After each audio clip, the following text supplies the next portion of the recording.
حضرت عبداللہ بن عمر رضی اللہ تعالی عنہما سے مروی ہے کہ رسول صلی اللہ تعالی علیہ وسلم نے فرمایا، مسلمان مسلمان کا بھائی ہے، نہ اس پر خود ظلم کرتا ہے اور نہ اسے کسی کے سپرد کرتا ہے، اور جو شخص اپنے بھائی کی ضرورت میں لگا رہتا ہے اللہ تعالیٰ اس کی ضرورت پوری کرنے میں لگا رہتا ہے، اور جس شخص نے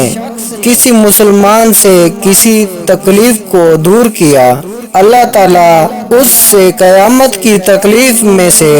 کسی تکلیف کو دور کر دے گا، اور جس شخص نے کسی مسلمان کی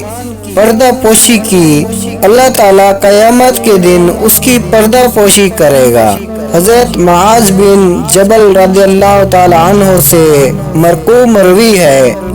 جو بھی شخص یہ گواہی دیتے ہوئے مرتا ہے کہ اللہ تعالیٰ کے علاوہ کوئی معبود برحق نہیں اور محمد صلی اللہ تعالی علیہ وسلم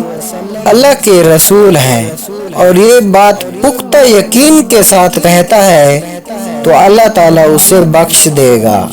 حضرت انس رضی اللہ تعالی عنہ کہتے ہیں کہ رسول صلی اللہ تعالی علیہ وسلم نے فرمایا، 3 عادتیں میری امت میں ہمیشہ رہیں گی: حسب نسب میں ایک دوسرے پر فخر کرنا، نوخوانی اور تارا پرستی۔